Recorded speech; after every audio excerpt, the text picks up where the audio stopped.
بسم الله والصلاة والسلام على رسول الله. عدنا والعود أحمد.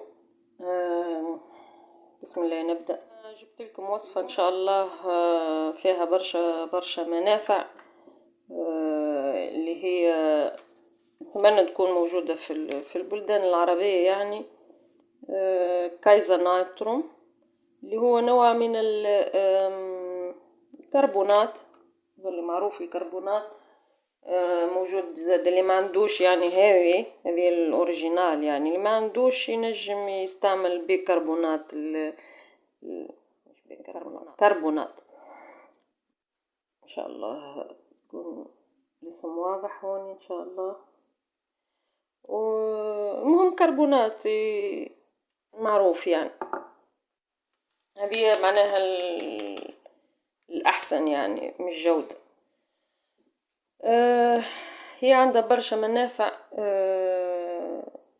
إن شاء الله نبدو أولا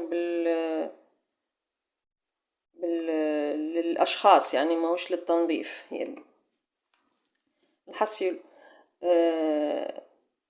نجم نستعملوها في تنظيف البشرة كيما البيلينج، يعني تستعمل شوية، تحط يعني نوريكم أنا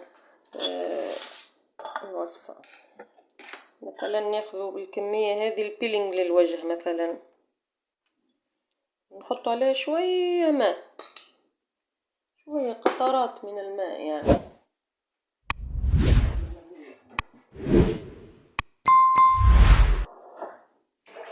مثلا شوية ماء، وبيتحل شوية ماء، قطرات من الماء،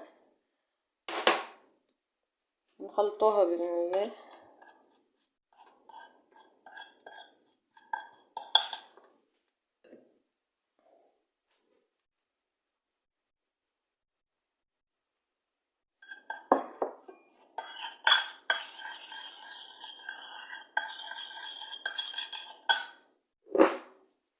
اوكي برشا، نقص شوية، نزيد شوية من هون.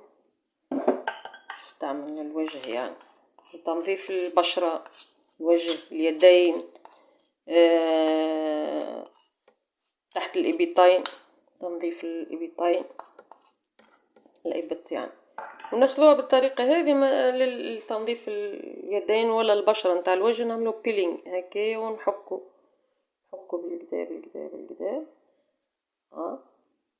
كأنه بيلينج، يعني عنده منافع كثيرة حقيقة يعني.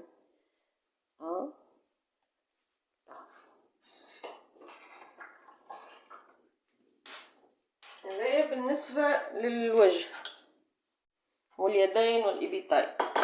بالنسبة للتعرق، يعني بالنسبة للعرق خاصة في الصيف، يعني الإنسان يعرق برشا، فالقضاء على الروائح الكريهة، ناخذ معناها الطريقة هذه مثلا، ونحكو تحت الإبطين كأنه ديودورون، يعني حقيقة ديودورون طبيعي يعني. ونحكو تحت الإبطين ونخلوها معناها من غير ما نغسلوه، تقضي على الروائح الكريهة. ونسبق المرة اللي فاتت قلت لكم نعطيكم وصفة للقضاء على الروائح الكريهة، تعرق يعني، ينقص حتى من التعرق. نحصيلو باهية برشا للعرق، استنى بالوصفة هذه. بالنسبة أيضا أني الحق الكذب على ربي حرام، استعمالها للشعر. تعملوا تخلطوا بالماء يعني بعد لا تغسل الشعر تحط عليه الكربونات.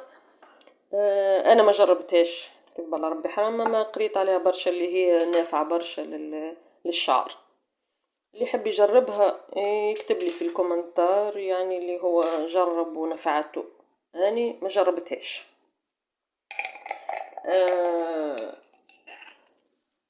ايضا نافعه للتنظيف، يعني بصفه غريبه، تنظيف الفرن، تنظيف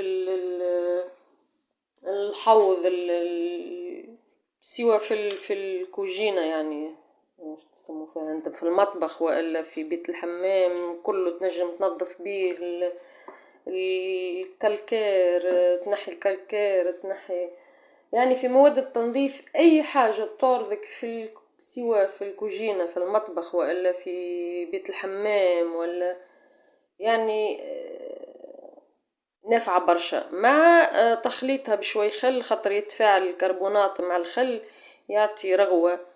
فيعني ننصحكم بها للتنظيف، يعني اي حاجة تقابلكم للتنظيف يعني بدون استعمال مواد كيميائية ولا الحوايج هذيك نجموا تستغنوا عليها تماما وتنظفوا بالكربونات ولا كايزناتروم. ها بإذن الله نافعة برشا. ولا تنظيف الفضة اللي تبدا فضة متاعها معناها كحالت، نجم تحكها بالبودر الكربونات نافعة. زادا اي حاجة باش تطبخ حاجة معناها كيما الفول ولا الحمص ولا حوايج اللي ما تستحق وقت للطبخ يعني وقت كبير، تحط فيها مغرفة شسمه للماكلة على راس المغرفة يعني، وتحطها تطيب فيسع فيسع معناها ما تحقش وقت كبير برشا. الحاجة المفيدة برشا يعني زادة وجع المعدة تبدأ المعدة تحرق، وجع البطن، مسكن يعني الآلام، تحط يعني على كيس تحط فيه هكا يعني على راس نوريك كيما كيفاه على راس المغرفة،